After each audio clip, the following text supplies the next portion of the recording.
Hello, wonderful. It is Sarah here to help you find love and success after a toxic relationship so you can bounce back better. And I'm about to go on a date with my hubs.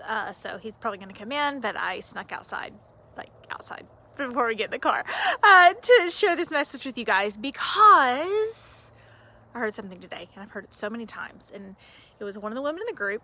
And, I said, what are your new goals? What are you trying to do? What do you want your future to look like? And she said, well, I probably should learn how to love myself. Because if I had loved myself, I wouldn't have ended up in a toxic relationship, right?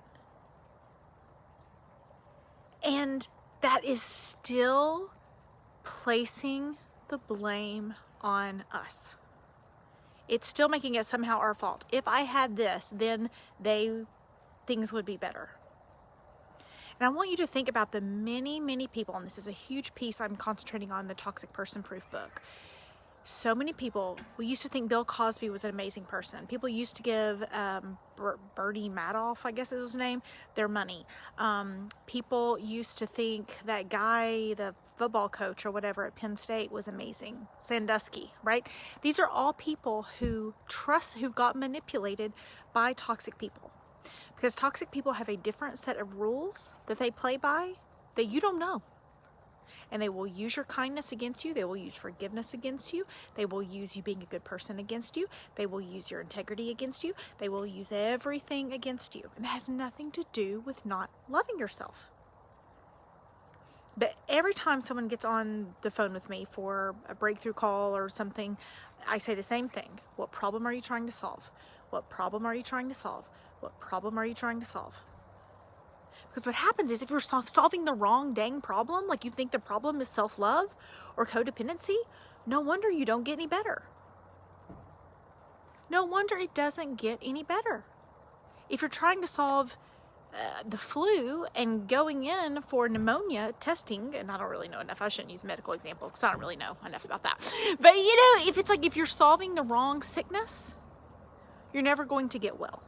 And if you're solving the wrong problem when it comes to why you're in a toxic relationship, and here's the gap. Because right now what people are trying to do is obsessively understand toxic people, and they think that's what will keep them safe. But hint, hint, hint, it's really your brain's way to feed the addiction of them. Because it's still, and we don't think about it this way. It's I get to have a whole night studying him, studying my mother. I'm going to research everything there is to know about narcissism. When I'm on my break for lunch, I'm going to study everything there is to know about narcissism. Do you see how that's still about them? Okay. We've all done it. Raising my hand, not pointing a finger, right? But we've all done it, and it's a bad idea. It's a good idea at first, right? Totally, it's a great idea at first to figure out what happened, to understand manipulation, yes. But we think that's the final piece.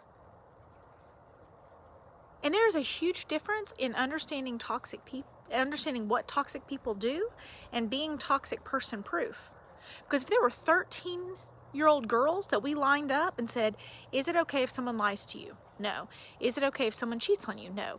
Is it okay if someone yells at you? No. Is it okay if someone calls you a bitch? No. But then we don't break it off. Something happens and they do those things to us, and we don't immediately say, hard no, I don't let people call me that, I'm done. So where's the gap?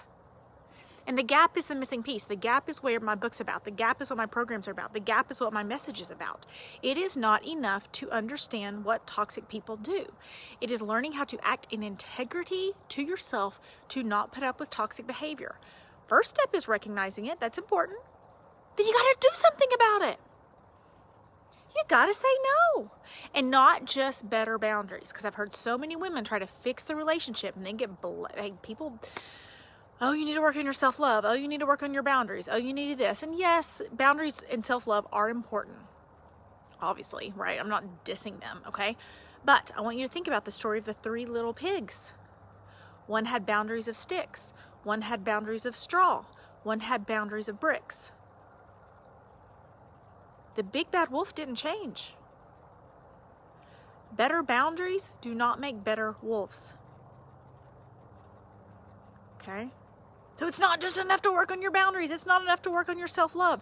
That piece, you have to act in integrity to recognize what's happening, to be able to do something about what's happening, to know who you are, to align with your values so it cannot be manipulated. So you cannot be manipulated. And that problem cannot be solved through a new dating website, and it cannot be solved through studying narcissism. Okay, so I hope that helps, and I'll be in lots this week. I know it's a big year of change for so many of us, so I'll be coming in live lots this week. Sending big love, guys.